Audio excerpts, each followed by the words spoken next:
Good morning and welcome to the Auditing and Sandy Newscast exclusively on YouTube until we find a place that will pay us for our hard work. McDonald's, anyone? Maybe they still have a PA system we can use. I'm Jim Finch and I'll be your host today for news stories involving Craig Hendry, Turtle Boy, and Jose Chille DeCastro. One of the three you'll actually listen to. Not even a courtesy like on the Hendry story. I see how you are. It's our second day of staycation, and we're recording this before noon for the first time in a while. It's part of our secret plot to start the recording, and then all hell will break loose upon the news world as something will happen. Waiting. God, nothing happened yet, damn it. Well, we tried, but as the sheer amount of anti-allergy drugs kick in, we're going to go now. Not awkward at all. Damn it, I guess we're on to GoFundMe, DeCastro Upstaged by own campaign. As we predicted yesterday, Jose Chille DeCastro's Justice for All Legal Battle for Accountability Fund fell to under $100 in new donations on Thursday and was surpassed by one of his other campaigns, which received a random donation of $100. DeCastro's Legal Aid Fund Donation Fund Help People Fund drew said $100 with a single random donation on Thursday to beat out DeCastro's newest fund, leaving the Justice for All fund at a total of $4,508 out of the $100,000 goal it was seeking and a 5% completion rate. The only other campaign to receive funding on Thursday was our own ongoing expenses fund, which saw the glorious return of the $10 hate donation to continue this column. We know we're doing something right when the hate donation comes in, despite our cutting back on our public presence for the weekend as we learn new tricks. Old mad dogs, new tricks, all that. We did lose a day of the supposed learning process as all sorts of stories broke after we got the news out later than expected, putting the final print column out by 11 a.m. Eastern and the delivery of the paper a little past noon Eastern. Then all hell broke loose in the afternoon as the news that implied threats by Aiden Turtleboy Kearney caused one former juror in the Karen Reed murder trial to request Judge Beverly Cannoni near permanently seal the names of the jurors in the case broke in, and boy did it ever break Turtleboy. Mass posts on Twitter following Wednesday's illogical posting of snippets of his arrest video where he tried to show he was macho in the face of going to jail led to Turtleboy and his associates claiming that the juror was duped into thinking he'd come after her or him or whomever. It didn't help that he identified the profession of one of the alternate jurors on Thursday, what she was wearing, and that she was pregnant the entire time she was serving as a potential juror in the case. Ill-timed isn't even the proper description for it. Stupidity and ego is our take, but that's well off the financial path. Our summation of the financial take from these GoFundMe campaigns is that DeCastro will still receive random big money donations here and there, but he'll never get to the $100,000 goal he says he has to get to pay for the lawyer he needs so he can win the seven-figure settlement from the state of Nevada and throw a $100,000 party in his own honor in Las Vegas. Have you seen the parties in Vegas? $100,000 gets you 5 rooms at the Days Inn, maybe 3 hours of a taco truck, and 20 sleeping bags for the honored guests he'll invite to have a sleepover in the 120-degree heat in somebody's backyard. Probably, no, definitely without permission. Everyone else has abandoned their goals. No one is busting their asses. It's not just the heat, it's becoming unexplainable. They're making YouTube money, payday's on the 20th, and that's just a day away, and they're content not to ask for handouts. Or if they're LIA, they're raking in all the money left and right from YouTube and his investment into Attorney Shield and Cameo. Note to myself, make a Cameo account, assert that it'll be a cat on camera as I speak, then put the raccoon army to work. It'll be a big hit, really. Since we're not monetized, if you'd like to join our daily hate watcher in making us dance for tips while forcing us to write this column each day, we do have a GoFundMe and other cash applications. All proceeds go to keeping the lights on, eating, and writing new stories to feature here or on ReallyCoolSite.org.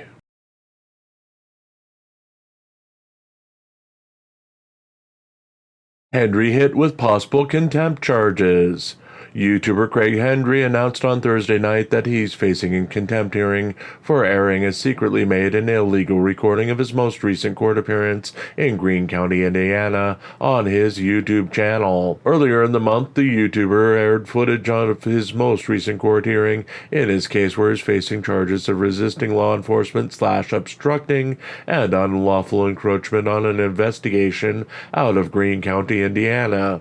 The audio recording, due to the proximity of Hendry's voice compared to everyone else in the courtroom, was obviously either recorded by Hendry himself or someone associated with Hendry sitting near him and recording in secret, in violation of Indiana's rules about recording in the courtroom. Observers noted at the time that Hendry aired the footage that it was suspicious, as Hendry filed no media request to record, and Hendry just suddenly had footage of the hearing to air on his channel in support of his efforts at the hearing to have the charges dismissed against him. Thursday night, Hendry went live with the news that he received a notice from corrupt Brent W. Seymour, deputy prosecuting attorney for Greene County, who was requesting a showcase hearing from the judge in the case to determine if contempt of court charges should be filed against Hendry for either recording the audio himself or participating in the production of the tape. Hendry's story is that an anonymous source, not the person who accompanied him to the building and served as his cameraman, provided Hendry with the recording of the proceeding to be aired on Hendry's channel. The YouTuber claimed that he had no reason not to air the video, as the recording itself was news, and even though it was self-reporting news, and the authorities should have been alerted to its existence before he aired it, as a news person covering the story about himself, it was somehow covered under the rules of journalism. Hendry used it as the subject of his hour and 15-minute long live stream on Thursday, where he attempted to rally supporters into taking action for his cause. No ruling has been made by the court as of press time.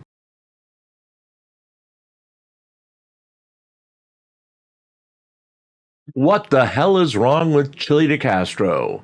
Electability, that's the word Jose Chille DeCastro has described as the trait he wants to project in his post-jail persona as he approaches the masses. It's also the same trait that's literally killing his channel. DeCastro saw 261 live viewers at the peak of his live stream on Thursday, again down from previous days, and showing a continued decline in interest in his content, as he's had 8,206 views, slightly up, we'll admit, in the bot-infested hours post-show, and 688 likes and a whole 57 comments. In comparison, Sean Paul, Long Island Audits Riaz's last live stream is sitting at 220,000 live views, 2,319 comments, and 16,000 likes in the 2 days since going live. We do realize it's not fair to compare it, as it's had 36 more hours of lead time, but even using a third of LIA's metrics, his 30-minute broadcast blows DeCastro out of the water. The difference? LIA's folks seem to be real. There's real patterns of viewership and a big enough sample of commenters to show that he has a massive community to support his product, where Chille has Chevy, Gloria, Cope Dog, and yeah, LA has close to 300,000 more subscribers than DeCastro, but this was the man that DeCastro had declared dead in the water earlier in the year, in the pre-jailing times, when he was riding high on donations and could do no wrong. So what's changed? DeCastro's attitude, for one. DeCastro's no longer the fire and vinegar, piss and brimstone asshole he used to be. At his best, people would hate watch and gather on channels or in voice chats to restream, so DeCastro couldn't get credit for more than a single view. Since coming back and taking a stance where he wants to be elected to the governorship or legislature or fire marshal or hall monitor or bikini inspector at Hooters, DeCastro has been so toned down that there's no reason to watch, hate watch, or even talk about his activities. Quietly, he's failing to the point where even his appearances on other channels, Michael Eline, for example, can't even pop the numbers past where they've gotten in the past without him. There's nothing controversial about him, and yet, yeah, sure, he's right back into trifold sales and watching anti-police videos and giving away his products for 5 cents each for the next 5 minutes. Get your order in now, folks, but he's just bland, black, bummer, bitch boy, bozo, blah. Old Chille was at least tolerable from a reporting element because you could go 25 minutes into a broadcast and get a story. There was always something there that you could fill a page with and hit your deadline. He'd let the stupid out on a regular basis, and that was enough to carry his channel into promotion. Thursday night's infomercial came off as a lobotomized version of his previous persona. It was like he was scared to let his freak out, and in turn failed to provide anything that would captivate more than 261 live viewers at one time. He went back to one of his major selling points in the past, the random after-hours call to a random person from a news story. Instead of being a prick in this version, he was more laid back, telling the lawyer he called, don't ask, that his viewers absolutely loved her, and he wanted to cordially invite her to appear on his show and talk about civil rights in a dignified manner. In the old days, it would be a setup to pounce on the woman and attempt to get into her pants in a creepy, chilly way. Under the new persona, he'd be treated to the woman staring blankly at him as he goes off into another tepid speech about the police officers being bad and how his trifold will correct all of the sins in the world. This is not the Chille DeCastro anyone wanted. This is zero sugar, zero substance Chille, half the man of the previous Chille with none of the fun. And it's killing his channel. Yay?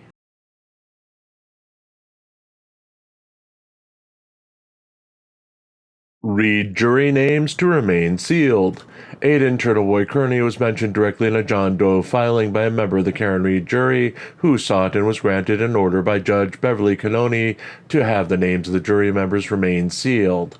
The juror petitioned the court earlier on Thursday as Kearney was in the process of tweeting out more details about members of the jury, including that an alternate juror was pregnant during the entire trial, her profession, and her identifying clothing. Kearney had previously tweeted details of what he claimed to be the jury foreman, along with the profession of that juror. The blogger obtained said information from being allowed to cover the trial as a journalist, despite having active charges of felony witness intimidation against him, which were not disclosed to the jury. The motion from the juror included an affidavit that he or she was in fear of retaliation for not clearing Karen Reed of any of the 3 charges she faced, as the jury could not come to a unanimous decision on any of the charges. This was also a blow to the defense, as lead defense attorney Alan Jackson is now claiming that they've indirectly heard from 6 jurors that say there were unanimous decisions in clearing Reed of leaving the crime scene after knowingly hitting victim John O'Keefe with her car and second-degree murder of O'Keefe. No jurors have filed affidavits to back Jackson's claims. Judge Cannone issued a 2-page ruling on Thursday indicating that there was a clear and credible threat to jurors of having their identities exposed and that she would seal the information about the jury until further notice.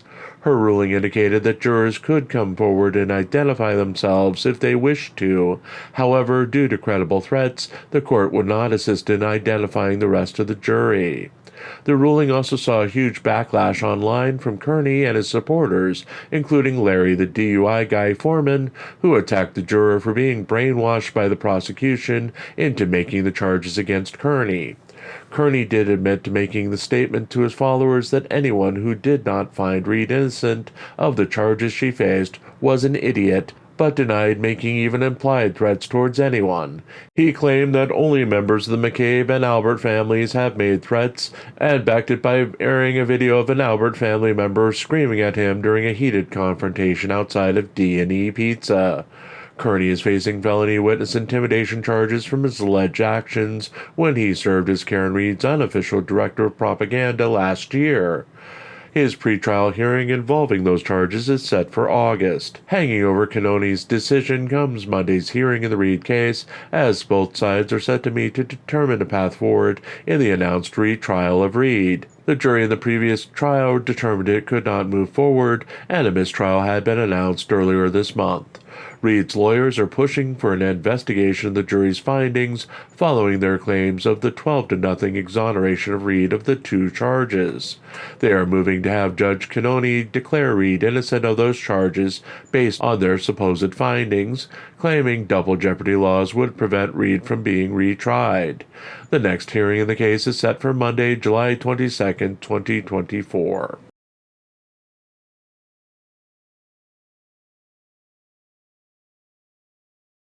Flashback, July 19th, 2023. DeCastro promises to end fans' GoFundMe.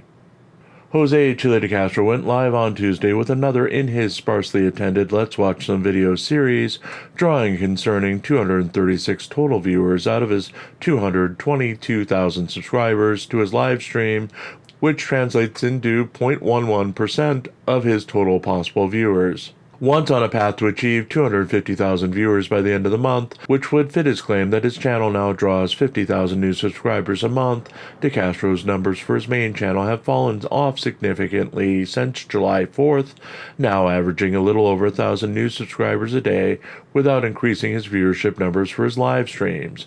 Curiously, much like his average attendance to his live, his total viewership of recent live events has not increased, his current live stream drawing a little under 1.5% of his total possible viewership. DeCastro didn't address his declining viewership as he started his broadcast, focusing more on his appearance and greeting the same group of people who appear in his side chat with each live stream. DeCastro talked about his graying temples and thinning hair as a natural part of the aging process for the first few minutes of the live stream. The intended topic of the broadcast was to provide a critique of a months-old video created by Christopher D. Ruff, DeCastro continuing his practice of using someone else's footage without permission and violating his own legal claims of how the practice, when others do it with videos taken from his channel, is against copyright law. The homeless YouTuber hit D for creating a stressful situation in which he and his multiple camera people approached a single officer from all angles, resulting in the officer calling for backup from other police units. He then criticized D for not showcasing the multiple video angles from footage taken by the other auditors on the scene, stating that he wanted to see the other angles in order to better understand the audit. Ultimately, DeCastro approved that D as a fellow alpha male and stated that while D doesn't understand what he's doing yet, he'd come around to the right way of auditing.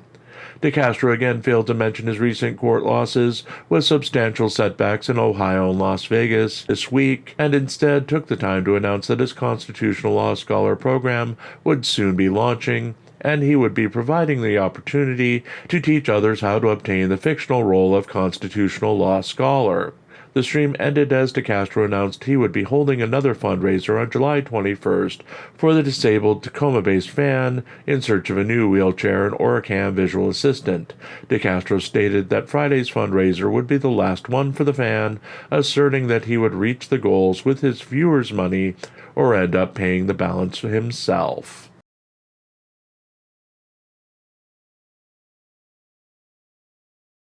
No respect. No respect. Writing and stuffing envelopes and doing all the work that 10 machines could do better, let alone AI. You would think with all of this, Rose would proclaim her eternal love for Arby's, McDonald's, and Little Caesars by now. But no! We'll continue to slave away and make the best of news that's news to me, or her name isn't Johnny Walker. With that, we're out of here for another day. Be sure to stick around for the end credits, but don't look for an end credit scene just yet because we're back on the Wild Turkey. Until next, stay safe because the life you save may be depressingly long and filled with debt and make you work another 50 years before you die, get reincarnated, and do it all over again. Stay groovy, my friends. See you tomorrow.